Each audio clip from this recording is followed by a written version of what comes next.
ચોક્કસ ગામ તરફ જતા માર્ગ પર ટીપી સ્કીમ નંબર 4 માં આવેલો મહાનગરપાલિકાનો પ્લોટ હાલ વિવાદનું કેન્દ્ર બન્યો છે। કરોડો રૂપિયાની કિંમત ધરાવતી જમીન પર ગેરકાયદેસર દબાણ થયું હોય તેવો આરોપ લગાવવામાં આવ્યો છે। કોંગ્રેસના કોર્પોરેટર કમલેશ સુતરિયાએ આરોપ લગાવ્યો છે કે ટીપી સ્કીમ નંબર 4 માં આવેલા મહાનગરપાલિકાના પ્લોટનો એક કોન્ટ્રાક્ટર વર્ષોથી કોઈપણ મંજૂરી કે ભાડા વિના ઉપયોગ કરી રહ્યો છે। આ પ્લોટમાં કોન્ટ્રાક્ટર પોતાનો બાંધકામનો સામાન મૂકી સરકારી જમીનનો ઉપયોગ કરી રહ્યો છે। તેમણે આ મામલે મહાનગરપાલિકાની કામગીરી પર પણ સવાલ ઉઠાવ્યા। ત્યારે મહાનગરપાલિકાના ડેપ્યુટી કમિશનરે જણાવ્યું કે આ બાબતે તપાસ કરવામાં આવશે અને ગેરરીતિ સામે આવશે તો નિયમ મુજબ યોગ્ય કાર્યવાહી કરવામાં આવશે।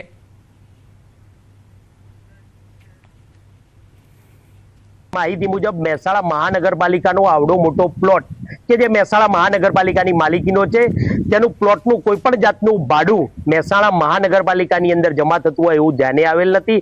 તેમજ આ પ્લોટ આપ જે પાછળ દેખી રહ્યા છો તેની અંદર છેલ્લા કેટલાક વર્ષોથી અહીંયા ગેરકાયદેસર રીતે કોઈ એજન્સીએ કે કોઈ વ્યક્તિએ અહીંયા પોતાનો માલ સામાન ભરાવી દીધો છે। આનું કોઈ પણ જાતનું ભાડું વસૂલવામાં આવે છે કે કેમ, એક મોટો પ્રશ્નાર્થ છે।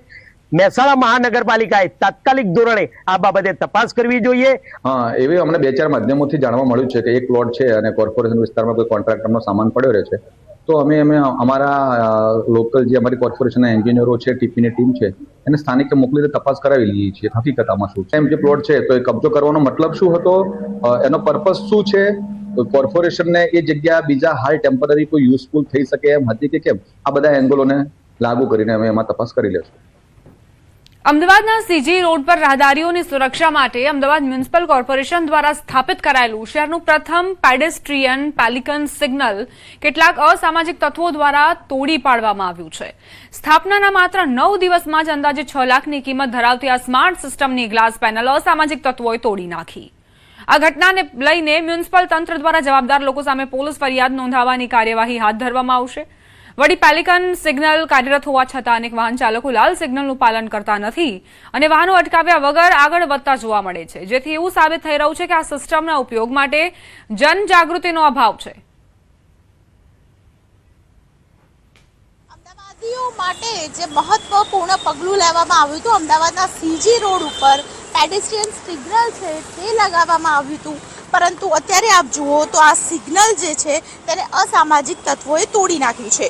9 દિવસની અંદર જ જે પ્રકારે 6 લાખનું નવું પેલિકન સિગ્નલ છે તે લગાવવામાં આવ્યું હતું, પરંતુ અસામાજિક તત્વો દ્વારા એવી વિકૃતતા બતાવવામાં આવી કે ન માત્ર એક કહી શકાય પરંતુ બંને સાઈડ જે લગાવવામાં આવ્યા હતા તે બંને સિગ્નલ છે તે તોડી નાખવામાં આવ્યા છે। બટન કર્યું છે, અહીં ખાસ કરીને વાહન ચાલકોએ ઊભા રહી જવું જોઈએ, કારણ કે અહીં રેડ સિગ્નલ છે।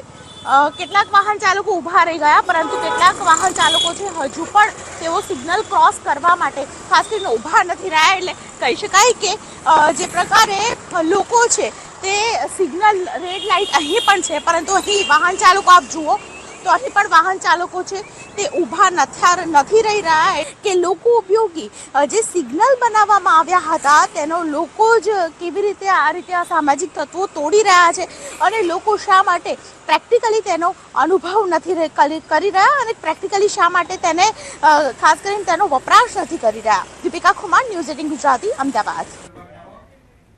સુરતના માન દરવાજા બ્રિજ પર હાઇટ પ્રતિબંધનો ભંગ કરતા ટ્રક બ્રિજ નીચે ફસાઈ। ટ્રક ફસાતા તેમાં રહેલું ઓઇલ લીકેજ થતા માર્ગ પર અફરાતફરીનો માહોલ સર્જાયો। બ્રિજ પર હાઇટ લિમિટનો બોર્ડ હોવા છતાં પ્રતિબંધિત વાહન ચડાવવામાં આવતા ઘટના બની। ઓઇલ લીકેજના કારણે ટ્રાફિકને અસર થતા ટ્રાફિક પોલીસ તાત્કાલિક ઘટના સ્થળે પહોંચી હતી, તેમજ ફાયર વિભાગની ટીમ પણ ઘટના સ્થળે પહોંચીને ઓઇલ સાફ કરવાની કામગીરી અને પાણીનો છંટકાવ શરૂ કર્યો હતો। સમયસરની કાર્યવાહીના કારણે મોટી દુર્ઘટના ટળી હતી અને પરિસ્થિતિ પર કાબુ મેળવાયો હતો।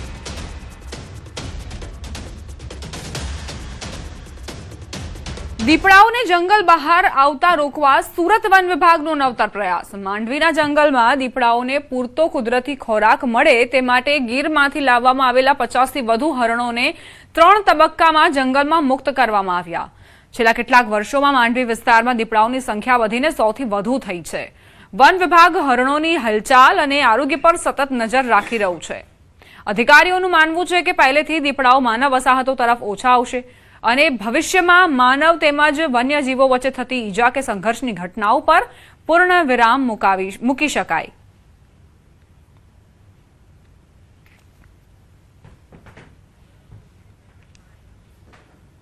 सूरत के मांडवी रेंज में स्पोर्टी डियर्स को छोड़ा गया है ताकि जो मानव घर्षण और झिपड़े के बीच में मानव घर्षण हो रहा है उसको कम किया जा सके। मैनेज करने के लिए 50 से ज़्यादा अभी पहले सत्र में 50 से ज़्यादा स्पोर्टी डियर्स को छोड़ा गया है। International day against drug abuse નિમિત્તે સુરત શહેર પોલીસ દ્વારા ડ્રગ્સ વિરોધી વિશાળ જનજાગૃતિ રેલીનું આયોજન કરવામાં આવ્યું। પાલ વિસ્તારમાં યોજાયેલી આ રેલીમાં પોલીસ અધિકારીઓ, વિદ્યાર્થીઓ, સામાજિક સંસ્થાઓ અને મોટી સંખ્યામાં નાગરિકો જોડાયા હતા। રેલી મારફતે યુવાનોને નશાથી દૂર રહેવા અને સ્વસ્થ જીવન જીવવાનો સંદેશ આપવામાં આવ્યો। સુરત પોલીસે અપીલ કરી કે ડ્રગ્સના ગેરકાયદે વેચાણ કે સેવનની કોઈ માહિતી મળે તો તાત્કાલિક પોલીસને જાણ કરવી અને નશામુક્ત સમાજ બનાવવા સૌ સહયોગ આપે। આજે 26 જૂનના રોજ international day against drug abuse તરીકે ઉજવવામાં આવે છે અને દર વર્ષે સુરત શહેર પોલીસ યોજવે છે આ દિવસ અને સાથોસાથ આખા વર્ષ એક્શન લેવા માટે જો એકદમ કટિબદ્ધ રહે છે, લેતા રહે છે અને એના પરિણામો પણ મળતા રહે છે। આજના દિવસે જો એના જ નિમિત્તે જો એક રેલી એના અવેરનેસ રેલી જો કરવામાં આવી અને એક કટિબદ્ધતા અને પ્રતિબદ્ધતા દર્શાવવામાં